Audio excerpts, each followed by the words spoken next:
8 రకాలుగా దీర్ఘరోగాల్ని మందులు లేకుండా తగ్గించుకుని ఆరోగ్యకరమైన జీవితాన్ని పొందటం కొరకు లాంగ్ క్యాంప్స్, తక్కువ డబ్బులు ఎక్కువ రోజులు ఉండే ఫెసిలిటీస్ని 45 రోజులని 90 రోజుల పాటు ఉండే అవకాశాన్ని మన ఆరోగ్యాలయంలో ప్రారంభించాం. అలాంటి లాంగ్ స్పెషల్ క్యాంప్స్ గురించి వీడియోస్లో కింద స్క్రోలింగ్లో కనపడుతుంది. అవి చూసుకుని ఆశ్రమానికి సంప్రదించి వివరాలు తెలుసుకుని న్యాచురోపతి విధానం ద్వారా జరిగే ఆరోగ్య లాభాలందరూ మీరు పొందగలరు. ఆరోగ్యాభిలాషులందరికీ నా హృదయపూర్వక నమస్కారములు. చాలామంది మాంసాహారాన్ని చాలా ఇష్టంగా తింటారు. ఎప్పుడు సండే వస్తుందా, ఎప్పుడు ఫంక్షన్ వస్తుందా, ఎప్పుడు పార్టీ ఉంటుందా, ఆ సందర్భాల్లో మాంసాహారాన్ని, వాటితో తయారు చేసిన రకరకాల రైస్ ఐటమ్స్ని ఇట్లాంటి వాటిని ఎంజాయ్ చేద్దామని ఇష్టపడుతూ ఉంటారు. వాళ్ళకి ఇతర ఆరోగ్య నియమాలు అన్నీ ఆచరిస్తున్నప్పటికీ కానీ నాన్ వెజ్ మీద ప్రీతి వల్ల అలాంటి ఐటమ్స్ని ఎక్కువగా ఇష్టపడి వారంలో 2-3 సార్లన్నా తప్పనిసరిగా 4 సార్లైనా తింటూ ఉంటారు. అలా మాంసాహారాన్ని ఇష్టంగా తినేవారు ఆ మాంసాహారం వల్ల కలిగే నష్టాన్ని శరీరానికి రాకుండా రక్షించుకోవటానికి కూడా కొన్ని పరిష్కార మార్గాలు మనం అమలు చేయగలిగితే దానివల్ల శరీరానికి హాని కలగకుండా క్లీన్ చేసుకునే అవకాశం కూడా ఉంటుంది. అందుకని మీరు ఏ రూపాల్లో నాన్ వెజిటేరియన్ని, దాని సంబంధమైన వంటకాల్ని తిన్నప్పటికీ దాన్ని శుద్ధి చేసుకోవటానికి జంతువులు నేర్పే ఒక టెక్నిక్ని మనుషులు కూడా అప్లై చేస్తే చాలా మంచిది. మనుషులను చూస్తే నేర్చుకోవడానికి మనుషుల దగ్గర ఏం మంచి అలవాట్లు ఇవ్వండి, మంచి రహస్యాలు ఏం కనపడట్లేదు. అందరిని ఒకరిని చూస్తే ఒకళ్ళు జబ్బులు కనపడుతున్నాయి, వాళ్ళ చెడ్డ గుణాలే కనపడుతున్నాయి తప్ప మంచిని చూసి నేర్చుకోవడానికి పెద్ద ఎక్కడ ఎక్కువ కనపడట్లేదు, ఎక్కడో రేరుగా కనపడుతూ ఉంటారు. కానీ జంతువులను చూస్తే చాలా విజ్ఞానం మనం పొందొచ్చు, చాలా రహస్యాలు వాటి నుంచి మనం నేర్చుకోవచ్చండి. ఈ మాంసాహార విషయంలోనే మీరు ఎప్పుడన్నా ఎంజాయ్ చేసినప్పుడు మీరు దాన్ని క్లీన్ చేసుకోవడానికి, దాని డ్యామేజ్ నుంచి మీరు బయటపడటానికి జంతువులు ఇచ్చిన విజ్ఞానాన్ని ఇక్కడ మీకు ఒక ఎగ్జాంపుల్గా నేను అందిస్తాను. నాన్ వెజ్ తినే జంతువుల విషయంలో ఒక ఆశ్చర్యకరమైన వాస్తవాన్ని మీ ముందు ఉంచుతాను. అసలు ఎంత అద్భుతమైన విషయం అంటే, ఇది చిరుతపులి 4 రోజులకు ఒకసారి మాంసం తింటుందట. ఇది నాకెట్లా తెలిసింది అంటే, ఇతర దేశాల నుంచి విమానాల్లో ఆ చీతాలను తీసుకొచ్చారు కదా, కాస్ట్లీ, బాగా ఎన్నో కోట్లు పెట్టి కొనుక్కొని అవి తీసుకొచ్చి ప్రైమ్ మినిస్టర్ గారు అభయారణ్యంలో వదిలినప్పుడు ఒక 1/2 డజన్ ఎన్నో వదిలారు కదా, వాటి గురించి ఆర్టికల్స్ రాసుకొచ్చారు. ఒక స్పెషల్గా ఒక magazine story, cover page story దాని మీద రాశారు. దాన్ని చదివినప్పుడండి 4 డేస్కి ఒక్కసారి మాంసం తింటాయని రాశారు అందులో.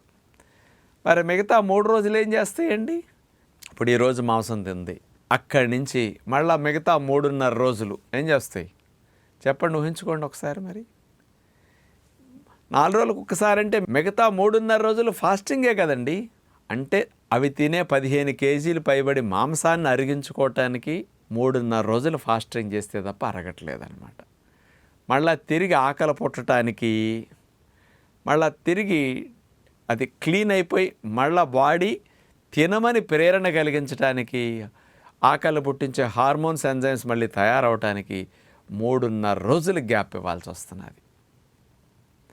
అంటే 3.5 డేస్ ఫాస్టింగ్ చేస్తే తప్ప మళ్ళీ ఆ చిరుతపులు ఆహారం తింటలేదు. మరి పులి విషయానికి వస్తే, కొంతమంది జంతు సంబంధమైన డాక్టర్లు అడవుల్లో ఉంటూ వాటి సంరక్షణ గమనించే వాళ్ళు ఇచ్చిన విజ్ఞానం, కొన్ని వీడియోస్ ద్వారా వాళ్ళ మాటలు వింటే నాకు అర్థమైన విషయం, పులి 6 రోజులకు ఒకసారి తింటుందట.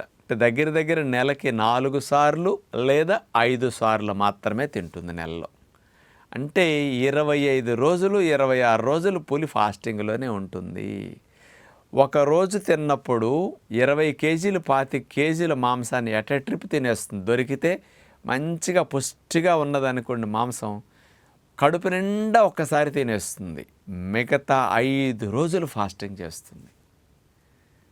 అంటే పులి 5 రోజులు ఫాస్టింగ్ చేస్తున్నది అంటే కనీసం మనం ఒక్కసారన్నా ఎంత తప్పు చేస్తున్నాం ఆలోచించండి. అవన్నీ ఏ శాస్త్రాలు చదువుకొని ఫాస్టింగ్ చేస్తున్నాయి? ఫాస్టింగ్, ఇంటర్మీడియట్ ఫాస్టింగ్ మనం ఎప్పుడూ చేయం కదా. నా బోటోడు చెప్పాలి. మరి వాటికి ఎవరు చెప్పారు? బాడీ చెప్తుంది. మరి మీకెందుకు బాడీ చెప్పట్లేదు? చెప్తుంది. మీరు బాడీ చెప్పిన సిగ్నల్స్ని ఆ సూపర్ స్పెషలిస్ట్ డాక్టర్ యొక్క గైడ్లైన్స్ని మీరు ఫాలో అవ్వట్ల. ఫారెస్ట్లో జంతువుల జీవన విధానం గురించి టీవీల్లోనూ స్క్రీన్లో అప్పుడప్పుడు ఎక్కువ చూస్తుంటాం కదా. మన ఆశ్రమంలో ప్రతిరోజు నా క్లాస్కి ముందు 15 నిమిషాలు 6:45 నుంచి 7 గంటల వరకు మనకి 35mm థియేటర్ ఉంది కదా మన ఆశ్రమంలో, ఈశ్వరమ్మ మహల్ అని.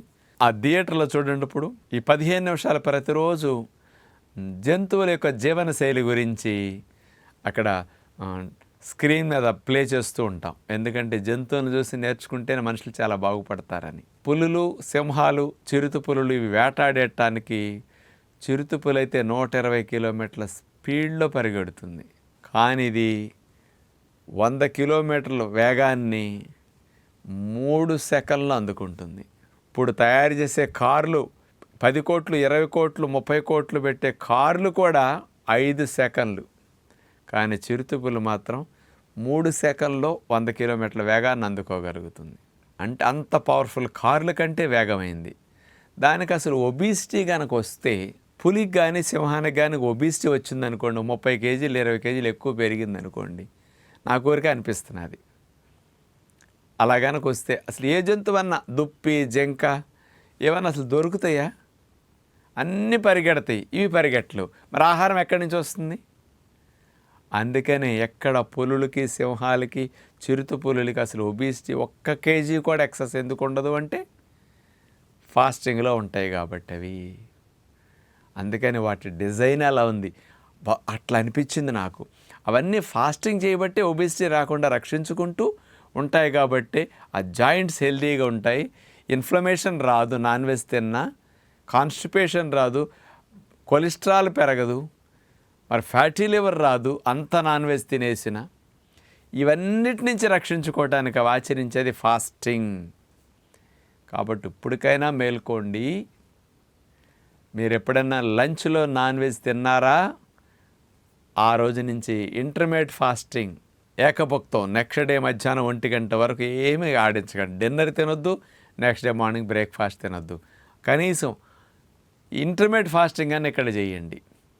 లేదండి మంచి పార్టీకి వెళ్ళాం, లంచ్లోను డిన్నర్లోనూ నాన్ వెజ్ తినేసామంటారా, నెక్స్ట్ డే కంప్లీట్ ఫాస్టింగ్ చేసేసేయండి. 24 అవర్స్ సెలవు పెట్టేసేయండి. లేదండి నాన్ వెజ్ ఐటమ్స్ తింటున్నాము డిన్నర్లు అంటారా, నెక్స్ట్ డే బ్రేక్ఫాస్ట్ లంచ్ ఎత్తేసేయండి. కనీసం ఈవినింగ్ వరకన్నా సరే ఉండి ఇంటర్మీడియట్ ఫాస్టింగ్ అన్నా చేయండి.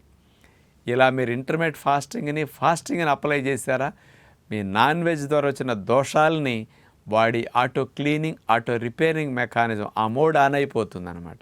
ఆటో మోడ్లోకి వెళ్ళిపోతుంది. చక్కగా రిపేరు క్లీనింగ్ చేసుకుని మంచి ఆకలిని పుట్టించి అరుగుదలంతా చేసి దోషమంతా క్లీన్ చేసేసుకుని మీ బాడీని రిఫ్రెష్ చేసేసుకుంటుంది. కానీ ఈ టెక్నిక్ జంతువులు చూసన్నా మనం నేర్చుకోవాలి కదా. కనీసం 4-5 రోజులు ఫాస్టింగ్ మనం చేయలేము. అది పచ్చి మాంసాన్ని అన్నేసి కేజీలు తింటున్నది, మనం ఏదో ఇంత తింటాం. అందుకని మనకు ఒక పూట లేకపోతే ఒక రోజు ఇలా టెక్నిక్ ఇంటర్మీడియట్ ఫాస్టింగ్ మాత్రం మనకు చాలు. ఇలా మీరు చేస్తే మీకు నాన్ వెజ్ వల్ల దోషం రాకుండా రక్షించుకోవచ్చు అని విజ్ఞప్తి చేస్తూ నమస్కారం.